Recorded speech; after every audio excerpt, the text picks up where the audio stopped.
before I started, the retention numbers were crazy. We were looking at like 45, 50% user retention after 12 months. Granted, it was a much smaller company at the time, but I'm comparing that to like everyone else in the marketplace is like sub 20. So it was always a matter of scaling up what was already being done at a small scale. And to that day, that's still what we do. Welcome to the podcast, where we introduce you to incredible humans who share their journeys with the mission to inspire you to harness your own inner tenacity to drive your life and career forward. And now, your host, Adam Posner.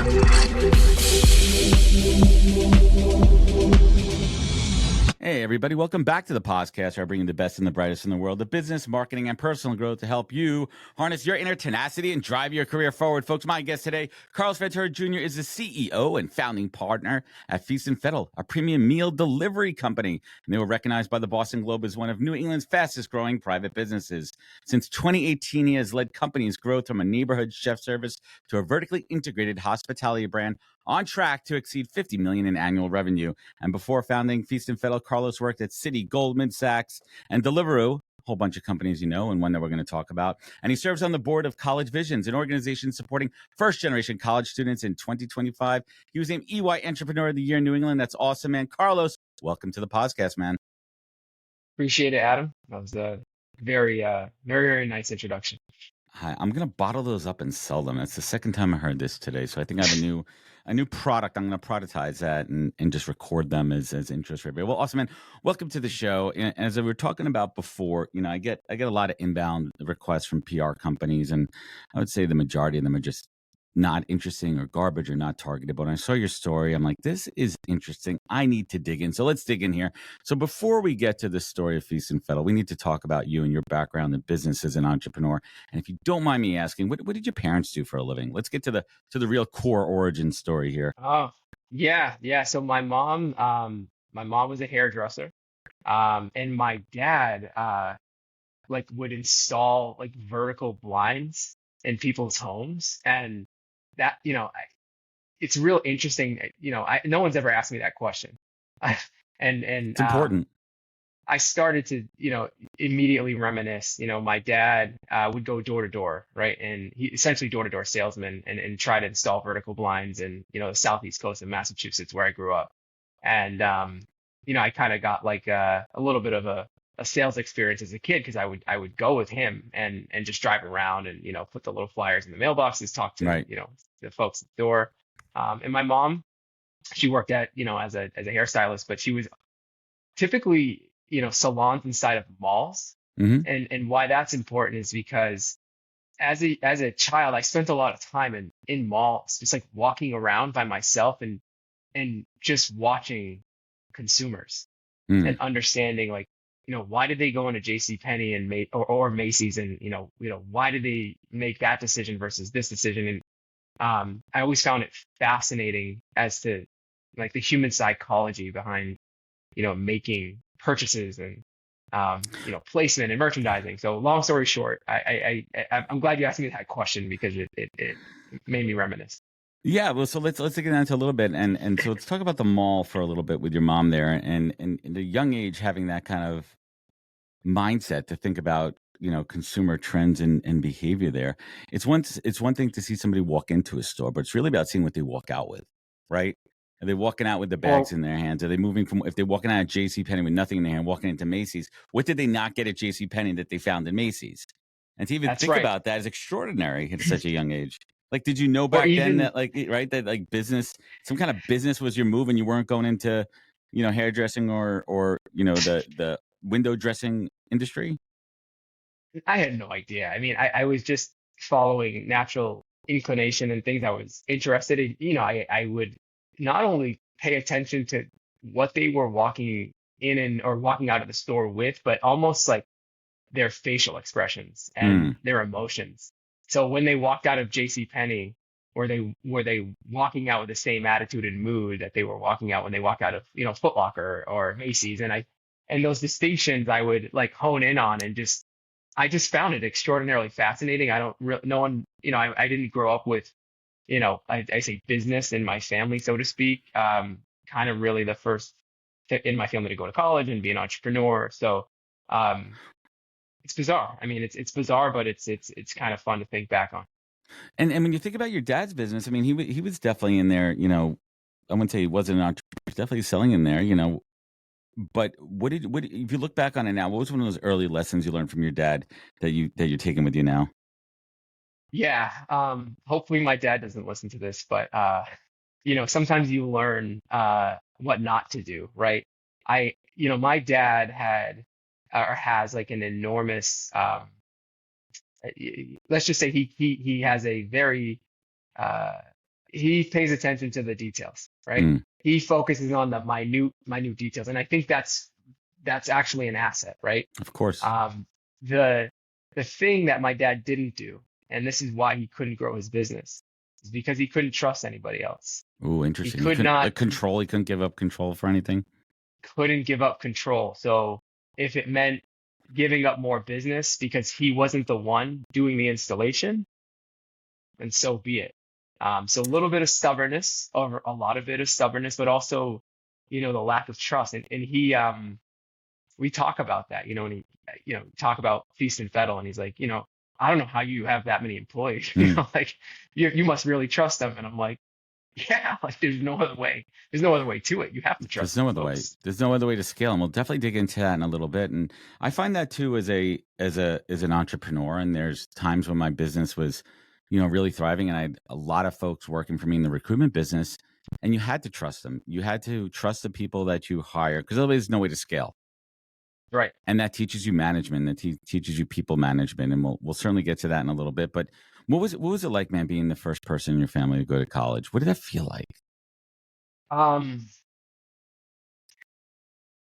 it felt great. I mean, I'll always remember, I got an acceptance letter from Northeastern, and we can talk a little bit about that. Yeah, But I got sure. an acceptance letter from Northeastern, which was my school of choice. And I'll never forget, I walked into, so they sent a letter to my mom's place of work, I'm pretty sure, because I walked in and like I seen that she had like opened the letter, Why'd you open and and she was just in such a great mood, and I don't know, like it made me more happy that she was happy, right? And that was awesome because I felt at that point in time, I'm going to be able to change the course of my life and my family's life, and I think that just felt really, really, really good, because I didn't grow up with much, and just having an opportunity to it? change Huge. that is huge. Yeah, and I think we need to talk about this more, just generally speaking in society, right? The opportunity and lifting folks up, and so many families, they are first generation college students, and what that means from an accomplishment standpoint. But it's a responsibility too. Did you feel an overwhelming sense of responsibility? Like it's hard for me to put myself in that position. My parents were New York City Board of Education teachers, both have their master's degrees. My grandfather was a doctor. He went through higher education. It's nothing. It's something I never even thought about. And like I knew I was going to college. I mean, I didn't go to a grade school. My grades sucked and all that, but I never had that responsibility. I mean, my responsibility was to actually graduate and not foot them with the bill. But what did that feel like? That responsibility element. Um, it's my parents never I never had any pressure, and I'll come back to this later, hopefully, because that was actually an asset, and still to this day is an asset. There's no pressure. Their expectations of me are, I guess, my own expectations of Mm, myself. But when I got that acceptance letter, and to me it was more about like, okay, now the pathways open up. You better take it, and don't fuck this up. You cannot fuck this up. But also, like, pressure. I was so ambitious and so driven. I'm like, I'm not gonna fuck this up, right? Like I was Mm. already locked in, and It kept you straight. oh yeah, yeah. I mean, it's super interesting because when I got into college, I wasn't a normal student. I had kind of done all my, I'll say, partying, at a Right. younger age. I had a lot of flexibility and freedom, and You I'm got like that then. watching these like 18 and 19-year-olds running around like I'm Raging. like, these kids are crazy. Um, and so, one, I got it out of my system, but two, I was just so locked in I always wanted to take care of my mom, right? Like I think a lot of Love sons that can probably motivation. admit to Yeah. that. And, I was like, look, like, we grew up when we had relocated when my parents split up and we moved from New Bedford to Martha's Vineyard, which is a completely like night Hmm. and day situation. But, we lived in a basement in my uncle's house in Martha's Vineyard and um like together in like one tiny room. And I'm like, like that's motivating. Like I say that out loud now and I'm like, mm, Yeah. It's only up like, from there, right? yeah, yeah. So a little bit of responsibility, but just extraordinarily motivating. So you do well in school and you come out and why, I mean, why finance? Why business? And, I think you kind of alluded to it earlier that it was kind of in your blood early on, but why specifically finance? I mean, you had an internship at Citi, you had an internship at Forrester's. Like, you chose that path. Why? Um, I didn't pick my major until my junior year, and by then I'd already transitioned to UMass. Northeastern kicked me out, so shout out to Northeastern. Thanks. I got kicked out because I couldn't afford to stay there. I couldn't, I had no credit. My parents It's had no tough. credit either, so I couldn't co-sign any loans. So, long story short, transition to UMass. But junior year didn't have a major. I walked by. I was in the business school, and I walked by one of these like flyer boards, and I just looked at the starting salaries. You're Seriously, like, for oh, all of these roles, I and I could was come like, out of school and start there. Shit. What do I do yep, to got to get there? How do I make that happen? 100%. Right. Yeah, and to me that was like, hey, this is this is interesting. So I joined like it was like a finance club, and I just joined one of the meetings, and some guy came in and he started talking about the financial crisis, and I was like, oh, this is fascinating. Like it was 2008 or 9. It's interesting. Yeah.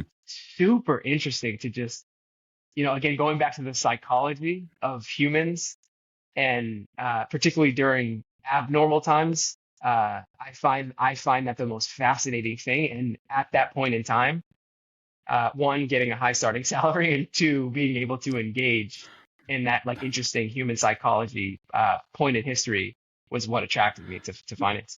But let's talk about those internships. And anyone who's been listening to the show for a while knows that I've had my fair share of internships that I really say paved the way to my success. And I always say it's almost more important that you learn what you don't like in the internship than what you do like to move you forward. So you had this internship at Citi, which led to your first, real role as an analyst. But what did you learn during that internship that you hated? Like, I do not want to be doing this.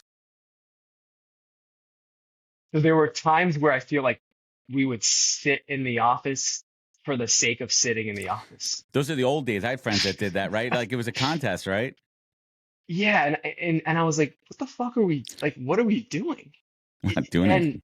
it was mind blowing to me because at that time I had put like Wall Street on a pedestal, right? Like I thought that was the pinnacle. If I could get a job on Wall Street, I had already chosen finance, and I had like interviewed with like travelers in Connecticut, and I got an internship literally on 111 Wall Street in New York Mhm. City. And I was like, like I made it. I feel like I made it. And when you feel like you made it and the doors open and then you see people just sitting in the office for the sake of like FaceTime, literally, Yeah. I that was the first red flag for me. I was like, oh, like I thought this was just going to be a constant, challenge, and there that wasn't the case.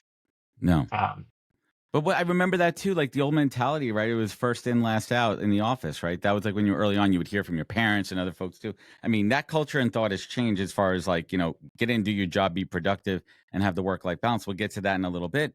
But that has certainly changed along the way. But where was it when you started to kind of niche down into saying, all right, the investment banking and the corporate development? Because that really paves the path to where we are today. Yeah, and I'll run through this quickly, but I do my internship. I'm ranked one of the top analysts. They give me an additional amount of money to come back and commit before my senior year. That had So to feel I'm good. Like oh yeah, I'm gonna be able to pay the bills here. yeah, they gave me a relocation from Western Mass to New York, and I was like, I don't need this. I took me and my friend on a trip to Brazil. Like There you go. that was how I was operating at the time. Um, and so, I get there, and it was one of those analyst rotational programs. So they try you in different parts and of the business, and that was really cool. And that's where I started to realize like I enjoyed being a generalist. I enjoyed understanding all the different facets and how they tie together. But the corporate thing was like killing me. It was really killing me. I'm a very ambitious person, and so if you put red tape in front of me, it's like the worst possible thing. And so I was like, you know what, I'm going to be a consultant, and I didn't get to travel growing up, so like someone else is going to pay for my travel. Yeah, Uh, smart. so I joined a company called Capco, traveled around the U.S. for 4 years. Um, that's fascinating because you get to essentially sit with C-level executive decision makers, and you're like 25 and they're like, Hmm. what do I do? Yeah. Um, so, so you learn real quick how to um, answer that question Yeah, the and right way. how to carry yourself in front of seasoned professionals too, and how to elevate. That's right. Did you ever feel like back then, like a case of either fake it, you make it, or like imposter syndrome? I have a buddy that works for EY. He's a partner now too, and I've talked about him at times too. And it's like I remember, and he's a lifer. He came out of school and he's been there 20 plus years. One of the youngest partners, one of the youngest to make partner there. And he's like, dude, he's like, I found myself in rooms that I didn't feel like I belonged in, but in the end of the day, it elevated me, and I had to learn my role and not listen before I speak. Did you have something similar? Yeah. I'm not the biggest fan of the word imposter syndrome, more because of how it's been like convoluted and portrayed. It's Mm, not a crutch. It's actually an opportunity. mm, You should feel like that. It's agree. it's a sign of growth. Um, and so every time I would find myself, and this happened a lot in consulting, I'm like, I don't know the answer to this question. I don't know this business nearly as well as the folks in this room, but I'm still here. And you So have I'm value I'm to gonna bring. and I have value to bring, and so I'm gonna deliver that value in the most confident, clear, concise manner possible. And I say that now so tight, right? But like that wasn't the No, case ramble when you're on. younger and ramble on, make no sense. You've got to go through the trenches. Right. Um, but it's to me, if you feel imposter syndrome, that's what you want to feel. It That's means you're in that's the right what you should place, right? seek It out. means you're in the right place. That's right. I feel the same way too, because I also think when people, and this is just me going on a rant here, I think a lot of people don't really understand what it means, and they think it's like a buzzwordy thing to say to sound like you accomplished something. But it really is true when you feel yourself in a room that you don't belong in, you need to take that step back and be like, no, I'm meant to be here. That's why I don't believe in imposter syndrome. Every room, and it's not a humble brag. It's just a confidence in who I am and what I do. Said, no, I belong on this stage. I belong to And be interviewing this guest on my show because I've put in the work and I have the freaking receipts for it. that's right.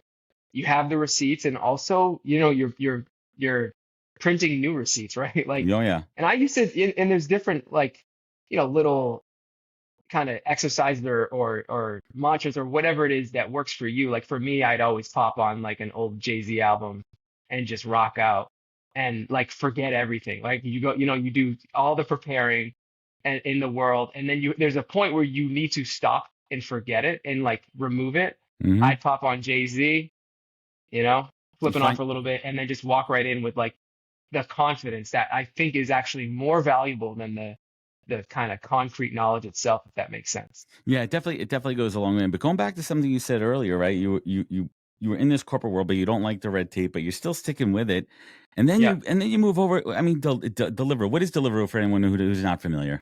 Yeah, so Deliveroo is it's a food delivery platform.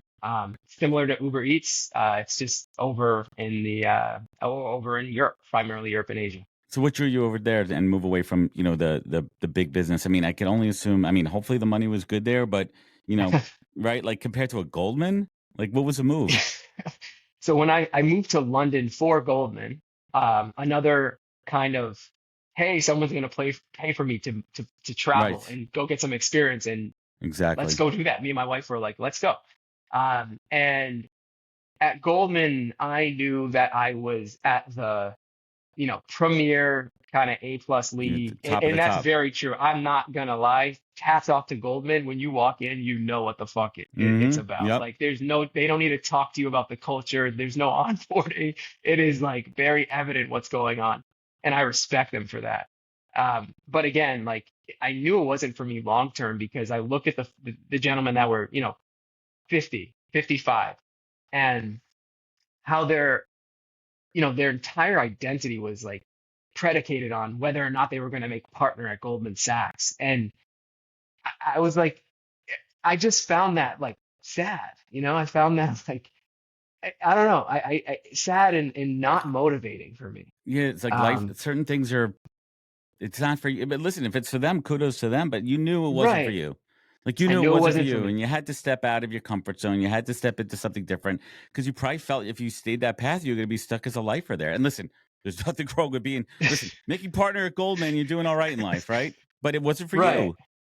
Wasn't But for you knew. me. And I could see, my peers, some of them, it was for them. And I was like, I'm not that. So Mhm. you gotta know yourself, right? And so that was when I was like, all right, it's time. I'm gonna do my own thing. I've always had that entrepreneurial. I mean, growing up, I would sell anything, flip anything. I just Mhm. had it in me. And so I was like, I'm gonna move back to the US, but before I do that, I'm gonna join a startup here in the UK. And the startup economy in the UK is not like it is in the US, What's the fundamental but difference there? oh, w- w- it's just the mentality, right? Like Mm. I think even when I left Goldman, a lot of the folks in the European office, like particularly the junior folks, were like, "Oh my God!" Like, and I'm like, "It's not like I don't know." I felt like I was like being American, quitting the Goldman Sachs, Taking a risk. yeah, taking risk and being so excited about the risk. That's not as embedded in European culture, not even close. It's not. I think they have come a long way, but it's still, you go to San Francisco, right? Like it's not even close. No. And so I leave Goldman and I was like, okay, I'm going to join a company here that has raised some capital that is growing really fast, and I had spent some time at Goldman, so I'd known the space pretty well. So I joined Deliveroo, and that was wild. I mean, it was the heyday of raising a shit ton of capital, acquiring customers, and I'll never forget this day. Our office was so small that the kind of corp dev team was working out of like a shitty apartment across the street from the office that like no one really was supposed to know about. That's And funny. we raised the next round of capital, and I remember walking into that office and man, I was like, something's not right. This office is too nice. Mm. Like we were burning Just burning cash. 15, 17 million a month. Jeez. And again, I was like, this isn't for me. Like, I knew, I was like, this cycle Something of isn't right. something's not right. And granted, they made it, they IPO'd, and Will Shu is a phenomenal entrepreneur. That guy can fucking run through brick walls, all jokes aside. Mhm. But I was like, something's not right. And I had one rule. So me and my wife had made the decision to move back to the US. And the only rule was that I wasn't going to do anything in food delivery. Hey everybody, Adam here from the Podcast. Today's podcast is brought to you by the team at Fountain. Fountain is your full-service frontline workforce management platform. I have to tell you, Fountain's offerings are some of the most robust I've seen for any product in the space. They offer full solutions for hiring, managing, and retention. They are truly a one-stop shop focused on the frontline workforce. They also create informative content using their data. For example, they analyze a bunch of data from their fast food chains and created a trend report you could download now on their website. They also have a new ebook out called Frontline Voices. There's a lot to dive into. Certainly check it out. And you can learn more at fountain.com, linked in the show notes. Thank you. Funny you say that. Funny you say that. So you're a year there. What made you break that rule, man, with Feast and Fettle? Okay, so what was that spark? How did you have that? Let's talk about that conversation, man. I loathe these wonderful conversations with my wife. I told you I wasn't going to do my this, but I God. kind of did it, and here's why. Yeah. So I shared that rule with my wife. I'm like, I have a lot of ideas, and consider myself a pretty ambitious and strong executor. So I was confident in my ability to be successful and figure something out. And it was just the timeliness and serendipity that I had two two of my childhood best friends, their wives had started this private chef service. Mm-hmm. I knew it existed, but I had never had any experience with it at all. And they reached out and they said, "Hey, we've been doing this for a couple of years. We have the same 35 customers. We're either going to kind of call it quits or we're going to swing for the fences. And we need someone to help on the business side." And mind you, they were tiny. They were doing like 200 grand a year. And in my mind, I was like, okay, I can like advise while I like figure out like what I'm going to do. And I go back to the US. They were in an incubator kitchen at the time in Rhode Island. I tore the kitchen. You say tore the kitchen like it's like Right. one tiny room. I'm Wasn't in the LeBron kitchen. then, right? Yeah, not at all. And I had, mind you, at Deliveroo, I led competitive intelligence. So I had tried a whole bunch of meal delivery services across Europe, and I So you knew understood the market, you understood quality product, infrastructure. yeah, You had a good fund, more than a fundamental. You had a pretty good understanding. I did, and I also wouldn't have actually used any of those products long term. And when I seen what they were doing, I was like, that's the one that I would use. That's the one that at Goldman Sachs I wish I had. And so it was family style, like so entrees and sides, Mm-hmm. high quality ingredients. They were literally shopping with their clients' credit cards at Whole Foods. Attention to detail with the packaging, delivered by them in a branded van. And just like it's not one thing, it's just the whole collection, The whole experience, and perspective, that hospitality lens, the customer service, everything was just like, and it was 100% manual at the time and tiny. But I seen it, and I can't remember who said this quote, like go scale something that's not scalable or something along those lines. But that was the quintessential, like this thing is not scalable. Like, let's try to scale it. So you have a challenge in front of you, right? You have this challenge in front of you from neighborhood chef taking up to 50 million, right? Like, and we just talked about it. Meal delivery is unprofitable players, right? There's failures. There's so many startups in the space that people think they could do it differently, right? And we have access to a ghost kitchen, right? We understand this space, but margins could be tough, delivery fees, and then you start to layer on top. For people who don't understand that, the fees that you got to pay to an Uber Eats or a DoorDash, and plus your overhead, it's crazy. Was it more? You start to put the pieces together, right? So you have the quality, you have the hospitality and all that.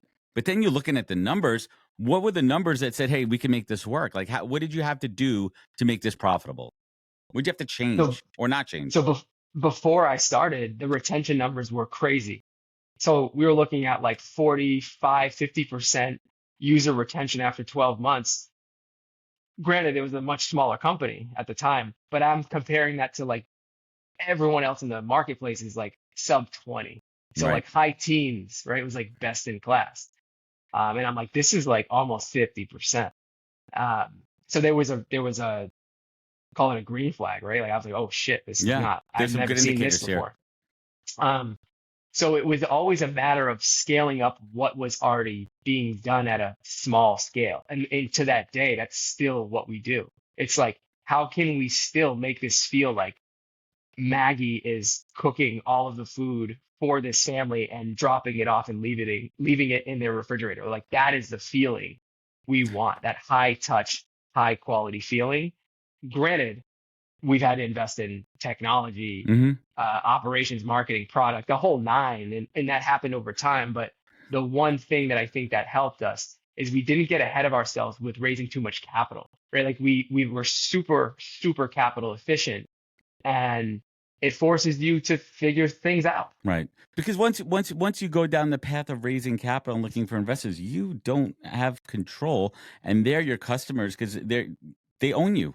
Right, you're beholden to the shareholders. You're beholden to your investors, and you're working for them. And that's so smart, right? You talk a lot about smart growth versus business scaling, like blitzscaling, where they go out to do a cash grab or market share. And you talked about that. How do you resist the pressure? But my real question is, how do you keep that level of quality service and hospitality and scale at the same time? How do you do that? We obsess about it. Everybody in the company obsesses about it. I mean, never ever get comfortable with the status quo. We're only competing with ourselves. I could 95% of my calories come from Feast and Fettle. I am giving constant feedback. Now everybody at the company also is a member. They're consuming the food. It's just Well, that's smart, embedded. It's right? You embedded, eat your own dog food, and literally, right? It's not dog that's food, right. but Well, yes. I feed my kid. I mean, I feed my kids this Yeah, food, so it better be, it better be. on point. And I think it's just the one thing you said is, who's your customer? When you raise a shitload of capital from the wrong investors, Hmm. and you just like to post that on your LinkedIn, happy to celebrate, I just raised 50 million. I'm like, happy you owe somebody 150 in 5 years, but Yep. right, like that's what you should be celebrating. It's And that's your customer. Like, make sure you know who your customer is, and make sure that when you or- raise that amount of capital, is your company venture back eligible, right? Is it I mean, venture back eligible? Not, I think, 5-10 years ago, everything was just venture backed, everything from Allbirds to, like you've got right, every single industry. but look, keep me straight here. I mean, I've had a lot of conversations with folks like yourself, and the common takeaway is make raising capital your last resort. Make raising capital your last resort, and it has to be for the right reason. Say, like, listen, we're ready to blow up, but we just don't have the capital. If we had, $30 million, we could do X, Y, and Z from a production growth standpoint. We could hire X amount of people. But if you could do that organically, there's no reason to. You own 100%. it. And also think, yeah, there's an ownership perspective. There's also like from the investor's perspective, like what type of entrepreneur do you want to invest in? The one that is resourceful, the one that can figure shit out, or the one that you need to give 100 million? Like there's a lot of Well, analogies you could tie to this, right? well, But right. But think about this too. Once you, as a CEO, go from being a true CEO to being a fundraiser, your main job is servicing those investors and not the core product, customer, employees. It changes you and your responsibilities. You're out there just raising funds, and you got to keep out your seed, pre-seed, Series A. Like, that's all you're doing. yeah, are you a fundraiser, or are you a builder? And you know what? I actually don't think there's a right or wrong answer, but you should be clear on which one you are and which path you're taking your company down. Like I, without a doubt, the number one thing I hate doing the most is asking people for money. Like I'm not ashamed to admit that. However, it's a lot easier to ask for that, when you've got the growth, the profitability, the proof behind you, right? Like I think that's how I think about it. But also, I met a bunch of entrepreneurs that pre-seed, pre-revenue, and raised 10, 15, 20 million bucks without blinking. It's Yeah. crazy. Well, let's talk about scaling a little bit. You were in the Northeast, right? You were in New England, and I see that you moved down to DC to expand it. Like, talk about expansion and the strategy behind strategic expansion. When the time is right, when you feel like you've not just saturated the market, but you have a solid footprint in your, origin primary place of business. Yeah, and we've been very methodical about this since day one. We've always expanded in adjacent markets. There's a ton of benefit to doing that. You kind of create buzz for the next market, but we're also patient and opportunistic. I think, sometimes when you really really want something, and you start to kind of put on that manifestation hat, Mm-hmm. and the world the world's very open to that. And what I mean is, we could see the light at the end of the tunnel with our current capacity at what we call K1, our facility in Rhode Island. And, I'm like, we gotta find another kitchen, but we really didn't want to build one from scratch. Like we had gone through a lot of build outs, Right. and the It's a last lot. thing we wanted to do, it's a lot of money, it's a lot of time, it's like, it's not fun. um, so we start searching, and very long story short, we landed on a facility I'll say it's between DC and Baltimore, and it's in the perfect location. It was fully built out. We have a small amount of investment we need to make. Mm-hmm. And I think the most important part is we set our mind on, we're going to find this facility. We are going to make this happen. We think there will be opportunities. And when you kind of lock into that mindset, those opportunities start to surface. You just got to be patient. Right. and And they'll come to the table. you felt the market was good there too. And but the other real key piece is to the Feast and Fettle success is vertical integration. For anyone out there that's not familiar, it's really owning the full stack of operations beginning to end. What are some of those advantages and challenges for those folks out there who might not be too familiar, especially when it comes to food, restaurant, hospitality space? Yeah, so investors, depending on who they are, typically it's actually changing now, but historically, right, like they haven't liked the whole vertical integration because it's not as scalable. You can't really kind of like a Uber Eats, right? It's a marketplace. I can just scale Mm-hmm. digitally. It's a pure technology business. But vertical integration lets you control the customer experience. Vertical integration means you're not sharing the margin, Mm-hmm. right? Like, and so I think that's very important, and I think it's almost existentially important in our business in particular because this is hospitality. I I could not imagine trying to solve a customer's problem if my product is sitting in a box on a FedEx truck. I You just have no don't idea. know, like I don't You know lose how to control of it. solve. You lose control. And when I think back to the product that we started with and the solution that we had, why would we veer off from that? Right? Like And that also you have is the control. solution. But you also go back to control, something that your dad, so fondly, one of his, his key attributes too. There's a positive side of control, especially from this side too. You know where your products are, you know where the distribution, the food production is. You have control over it. And from a customer experience standpoint, if a customer comes back for some reason and says, you know what, this particular meal was not good, you could trace it back the entire way and take responsibility and course correct it. You can't always do that One when you're not vertically integrated. 1000%.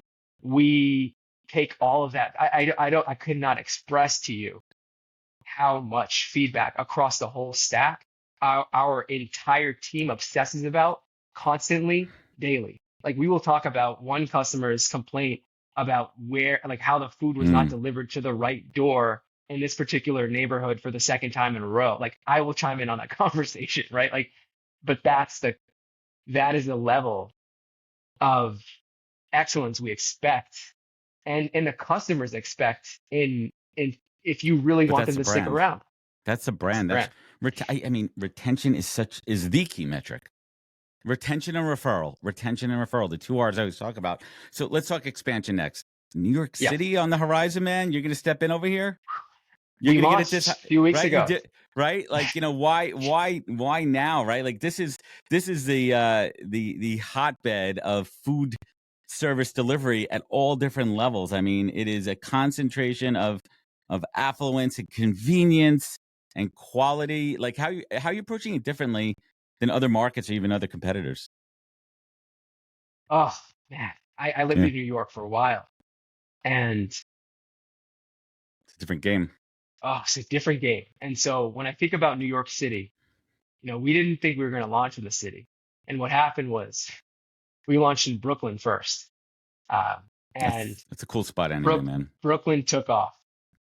Of course it did. We launched in Brooklyn and we launched in Hoboken, and we accidentally had to drive across through Manhattan a couple Going of times. Through the city anyway, unless you're building a boat, you gotta cross a couple of rivers. And we were like, okay, let's try this out. Let's pilot this in Lower Manhattan. And I think what Feast and Fettle is, and there's a gift and a curse to being in this industry, and I hate that we are considered meal delivery, because we don't consider ourselves like that. We consider ourselves as a business that gives families back their time. That's it, right? And we so happen to use delivery as one of the mechanisms to make that happen. Right. A lot of these other businesses have dumped money into the market and dumped shitty product onto the market. It's like airplane food.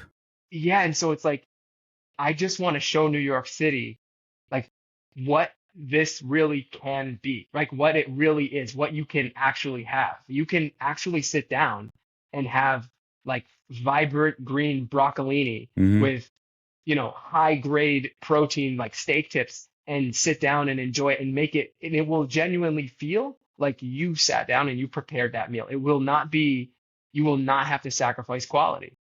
And, I love that. And New York City is the most competitive place in the world. I moved there when I was young because it was the most competitive place in the world, and there's no way like we could almost like it's hard not to go there. And so we're No. we're we're pumped. No, you We're talk about pumped. being, talk about being a pressure cooker. So what's next? What's the next big market on the horizon? Give us some alpha Yeah, here, Carlos. yeah, we're like I said, we have a second facility down in the DMV area, so expect to see uh, new market launches around the DMV area in January. We I, move quick. I love it. And it's not just about food too. You guys, purpose beyond profit. You're on the board of College Visions, which supports first generation college students. How does that mission of access and opportunity really influence how you lead and grow your company as a CEO? We have two customers, um, and those customers are our actual customers that are paying for our service, and then we've got our employees. And me and my COO talk about this all the time. If you take care of those customers, your shareholders are automatically taken care of. 100%. And when I think about our employees, this industry is tough, right? Like we are hiring folks that come from, you know, no idea when you're going to clock out, right? Like I'm working at a restaurant. It's intense. I'm working service. I don't know when I'm clocking out. It's an intense industry, and it's without a doubt one of the most difficult industries to work Oh, in. by far. So when they come to Feast and Fettle, first and foremost, I'm like, look, this is going to be different. You're going to have a shift. We're still going to expect, the same level of performance, but it's going to be more calculated. We're going to take care of you. We provide health care. You get a free meal plan for you and your family. I want Love it. everybody to, consume Live the and breathe food, the product. Yeah, of course. and we've built this over time, right? Like I wasn't able to say that like in the beginning, like we couldn't afford it, like, but we've added healthcare, we've added, a stipend for wellness. Our COO and head of people is constantly trying to help folks, particularly in this industry, because it's not getting any easier. It's one of the roughest out there, man. And If we're not. constantly reinvesting in our team and more initiatives for them to, make life just easier for them as well, because that's what we do for our members. So it's not easy. It's actually one of the biggest challenges we have is building that out internally. And I don't, And outside of people just feeling the love and the food, I don't think we shed enough light on that I side. think, and I completely agree. And I think more companies need to realize that the ROI of investing in your people is going to pay dividends.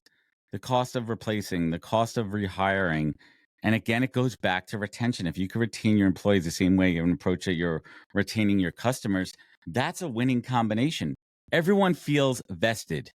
Everyone feels vested. 100%. And it's worth every penny. And if you run the numbers, which I'm sure you do, it may not be immediate and it's going to be an initial investment, but that's going to pay over the long term. And the customers are going to taste it. They're going to taste consistency and quality. And that's what it's all about, right? 100%. 100%. And again, you keep asking, or you ask like, hey, how are you different than anyone else in your industry? And I think like it's these little things, right? Like because we're not, running around and saying we're a technology business to just sound sexy and cool, right? Like we understand what we are. Technology enables what we do, without a doubt. Love technology.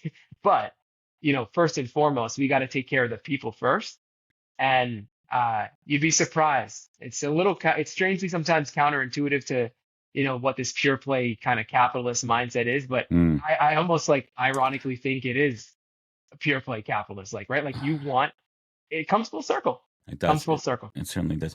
So I had one of my favorite authors, entrepreneurs, restaurateurs, and a mentor from afar, Will Guidara, on my show. He has an incredible book, Unreasonable Hospitality. I only assume you read it, and if not, I'm going to get it into your hands. So, Carlos, how do you define hospitality? Ooh. I define hospitality as understanding and appreciating a customer's needs, wants, and desires even before they know what they are. I love that take on that. That's a good one. If anyone who wants to know Will's, they could check out his book or his interview on my show if they want to check that one out. But Carlos, let me ask you this: as heavy as a crown, right? You're doing great for your company. You're building a legacy. You're building a future for your family. But what's keeping you up at night these days? Oh man, I'm never satisfied. Like I think that's like I'm not the first to say that. It's probably an asset in terms of being an entrepreneur, but Yep. you get fixated on the smallest thing and it becomes the biggest thing. And I guess the only thing that keeps me up at night is uh, we're about to launch our second facility and we have to deliver. We have to deliver. I'll make sure we deliver, but it's still going to keep me up at night until Mm. we actually deliver, right? Like, so I'll be up. I sleep well now. I mean, I say sleep better. I've learned over the years that, and maybe this is a little piece of advice for someone going through it. Focus on the sleep because, I mean, that has an enormous amount of ROI in Yeah. itself. I mean, listen, bad sleep, bad day, bad decision making. It's That's all right. about that. Figure out the way to do it. So before we wrap up here, I'd be remiss if I didn't ask you, right? You're building this company built on values and quality. So when you're hiring, and we're not talking about the frontline employees, but we're talking about, marketing executives, or really anyone in your company, when they get to you, what are those questions or those type of questions you ask to really see if someone's going to be a value add to your company? I don't say culture fit, I say value add. I tend to ask folks a broad set of questions. I don't really have these fixed set of questions, but what I'm really trying to get at is what motivates them. I guess I do ask like, what is the thing that's going to kind of naturally get you excited when you wake up in that morning? Like everybody, or I hope most people know that feeling when you wake up excited. It's Mm. almost like Christmas morning, Yep. but it's not Christmas, right? Like, what are you excited to go work on? And when they respond to that, I look for the authenticity in the answer and like the true desire and passion. I could care less, honestly, what they actually say. Mm. I care more about how real, how real it is. Because You feel it. yeah, if I can feel that, then I can help them unlock that and apply it at Feast and Fettle. Motivation. Yeah, it's Yeah. critically important. And what is that greatest piece of career advice that you received that you pay forward? Um, I had this guy I worked for at Citi. His name was Richard Ernesti. I think he led like global investor sales, really high up at the company. And yeah, I still am. I'm extraordinarily ambitious, and this is probably more for the kids that are younger and maybe first in their family to kind of have some level of success, whatever you define success is. And he just told me to, relax, be patient. Like this will all come, and you'll have another set of problems to be worried about. And he was right. He was totally He right. was 100% right.